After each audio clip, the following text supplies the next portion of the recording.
Hi everyone, welcome to Behind the Scenes No More. My name is Deborah. I'll be your host on this show. And today I have a very special guest here. I'll let him introduce himself. Hello everyone, my name is Timothy Moore. I am a native of Omaha, Nebraska. And what else you want to know? Well, welcome to the show, Timothy. And you go by Tim. Yes, I go by Tim, but you can call me Timothy. Timothy, which one do you prefer? Let's see, for the sake of this interview, let's call me Timothy. Timothy. Yes, ma'am. All right. So tell us, why do you say, for the sake of this interview, I should call you Timothy? Because I think Timothy has a nice ring in it.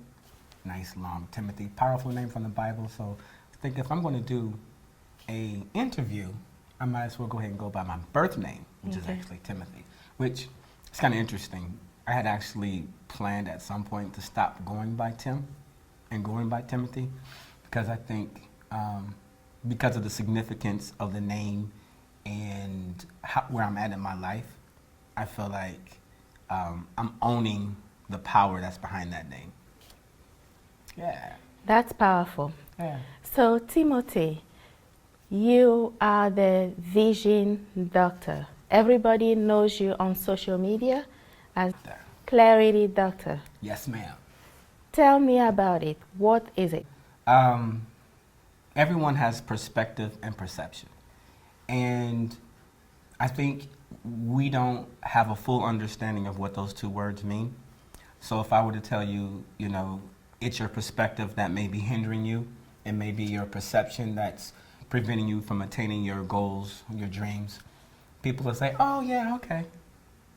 But without an actual definition, a person can't really own and make the adjustments necessary to improve it. So I specialize that through my coaching in helping people understand the exact meaning of perception and perspective, and then create a vision statement, a vision for their life, so that they can leverage that to, achieve whatever they want in life, whatever that could be. But they have to be able to have the right perspective and the right perception. Wow. From my personal observations, I've noticed that when people are into something, or when they are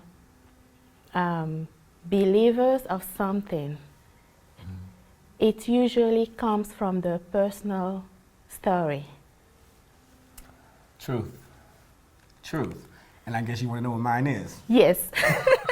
Because you had that look like, all right, talk to me. Yes. So, a few years ago, I lost my father, and he and I were never very close. My mom and my dad divorced when I was 8.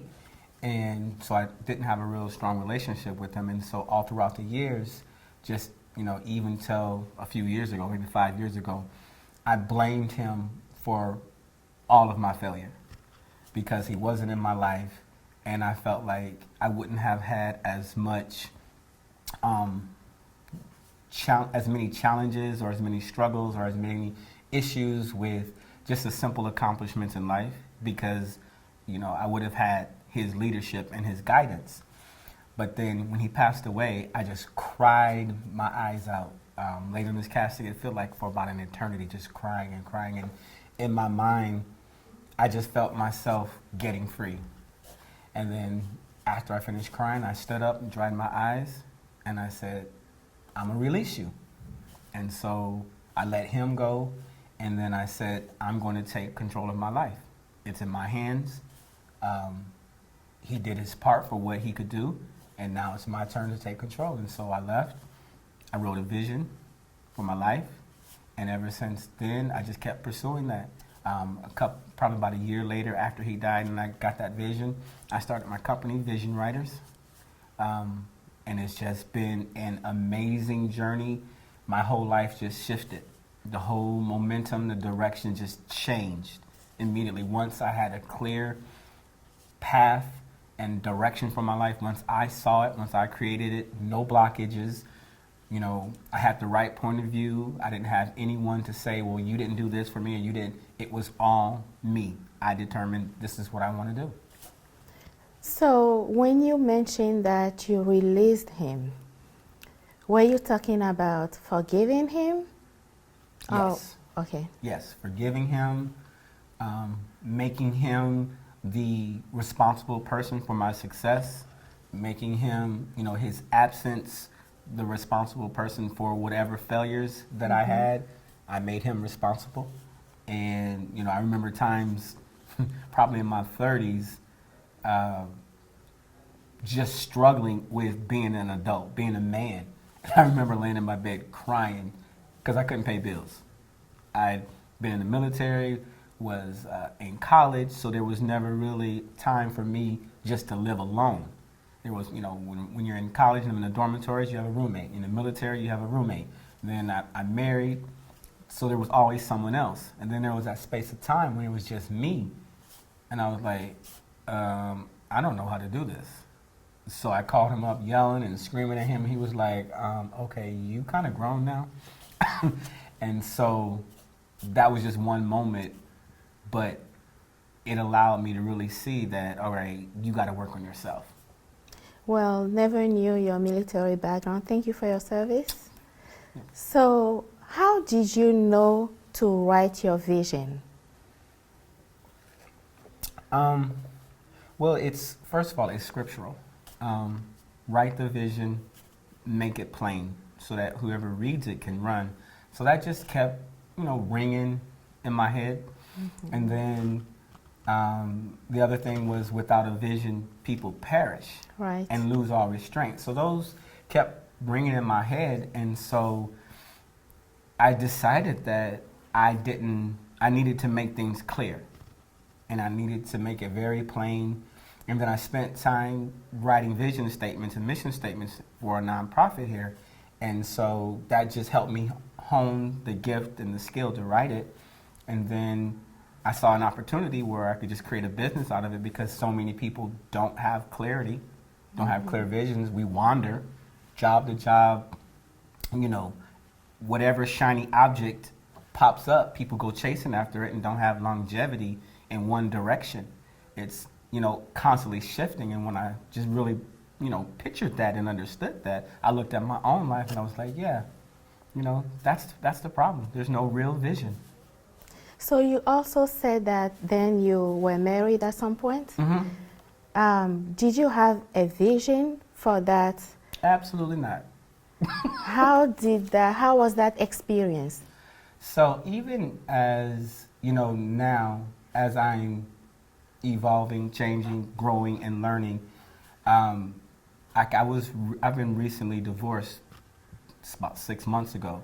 And I was kind of sharing at one point that I've been married 3 times. And out of all 3 of those times, there's a common thing: no clear vision.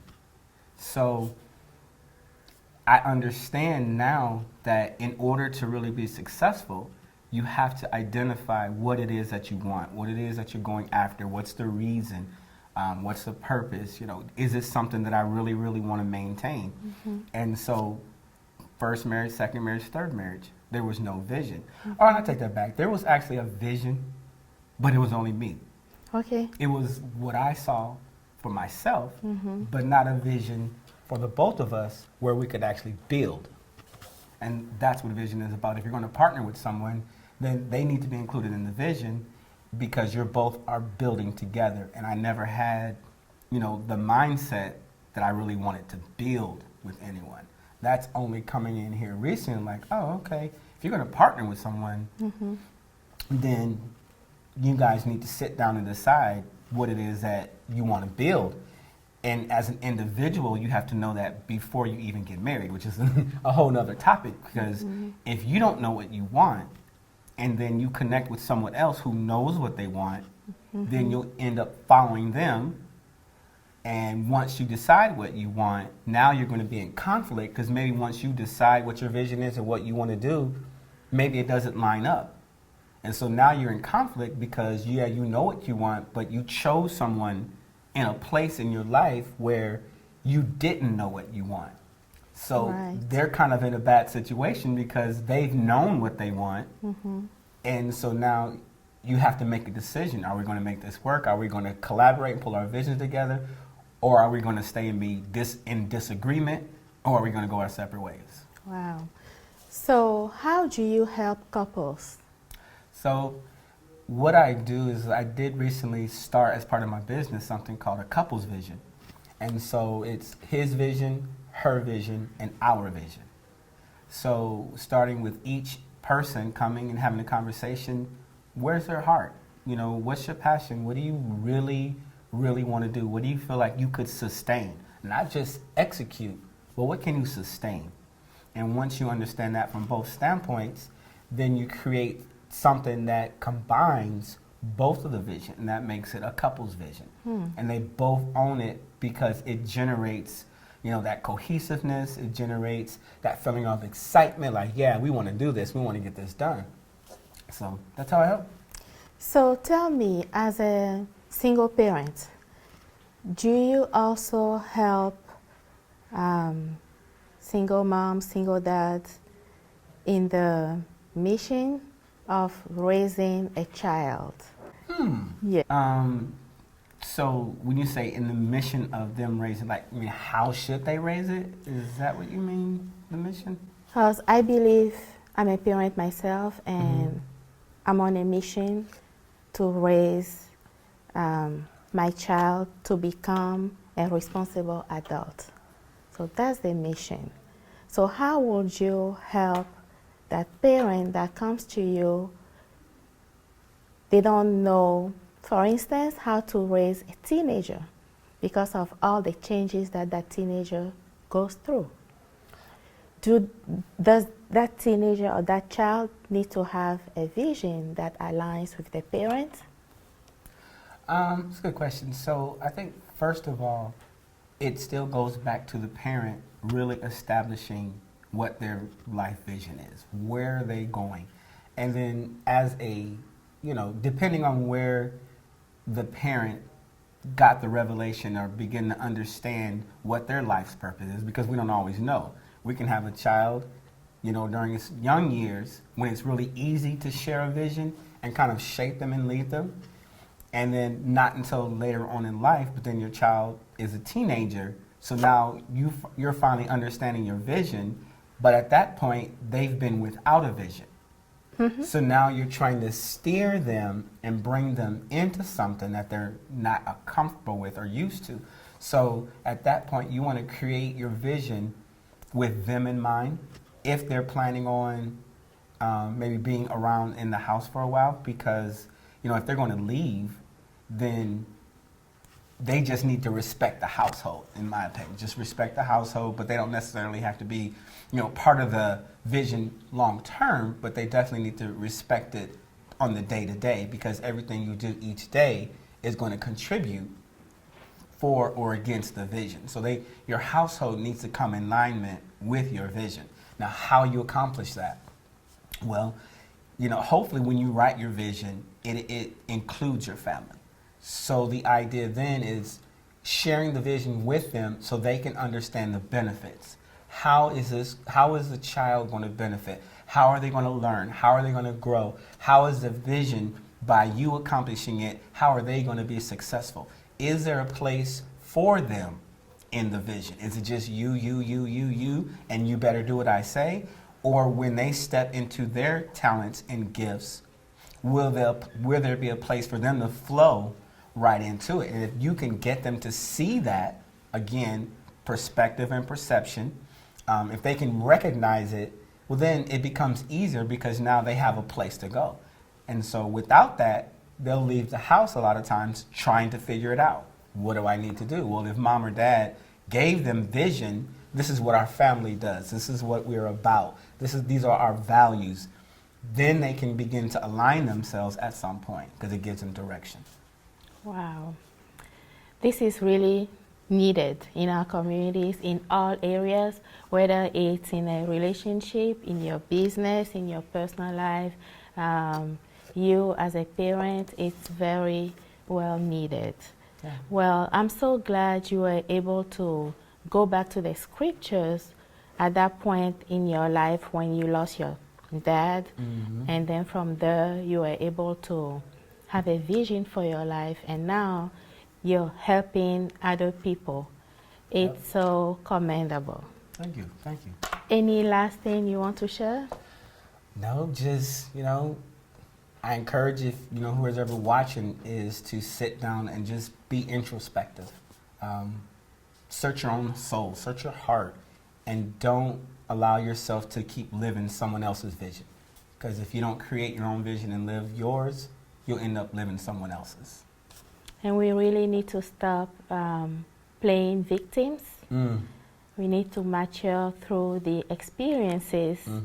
And like in the scriptures, have a vision. And Timothy is here to help. If you need somebody to hold your hands and go through that, it's amazing what he does. I went through the process, and I can tell you, I really recommend it. Get in touch with me, get in touch with him, and hopefully you'll find your vision. Thank you so much for watching Behind the Scenes No More. Bye-bye.